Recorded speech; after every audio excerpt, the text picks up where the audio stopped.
दरवेळी शेवटच्या क्षणी उमेदवारी हिरावली जात असतानाही तुषार साहनी यांनी संघर्ष सोडला नाही. यंदा सार्वत्रिक निवडणुकांचे बिगुल वाजताच उपमुख्यमंत्री अजित पवार यांनी त्यांच्या कार्याची दखल घेत इंद्रायणी नगरमधून उमेदवारी निश्चित केली. हा क्षण माझ्या संघर्षाचा सन्मान असल्याची भावना व्यक्त करत तुषार साहनी यांनी आभार मानले.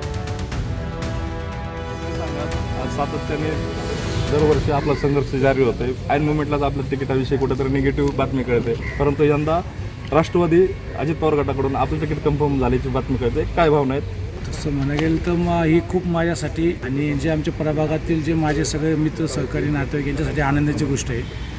कारण 2012 असेल किंवा 2017 असेल, या दोन्ही वेळेस ऐन मुमेंटला स्थानिक राजकारणाचा मी कायम बळी पडलेलो आहे.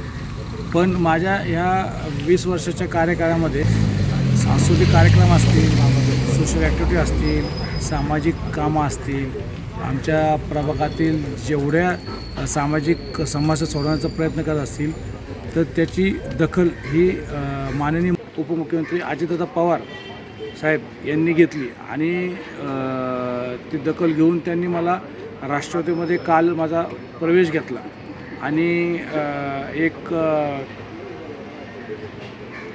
म्हणजे खूप आनंदाची गोष्ट की मला आता भविष्यामध्ये बाबा मी जी विदाऊट पदाचं म्हणजे पद नसताना काम करत असतो ते आता पद भेटल्यानंतर मला ज्या आमच्या स्थानिक समस्या असतील तर स्थानिक समस्या मला अजून चांगल्या पद्धतीने आमच्या इथे इन्फ्रास्ट्रक्चर असतील, जे आता जे पूर्वीचे जे नगरसेवक आहेत त्यांच्याकडनं जे काय डेव्हलपमेंट झाली नाही किंवा त्यांनी दुर्लक्ष केलं तर त्याच्याकडे मला चांगल्या पद्धतीने ते कामं करता येतील.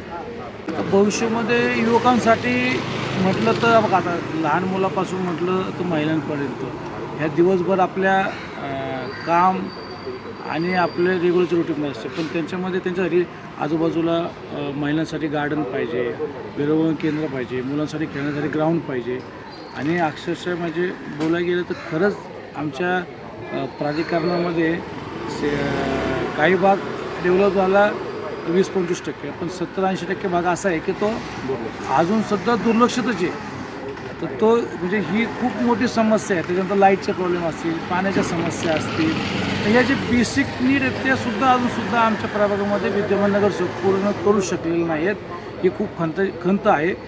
राष्ट्रवादी पक्षाने जी संधी भेटली तर ती खरंच त्या संधीचं मी सोनं पण करेल आणि भविष्यामध्ये ह्या ज्या स्थानिक समस्या ज्या आहेत त्याच्या पूर्णपणे पूर्ण करायचा प्रयत्न करेल.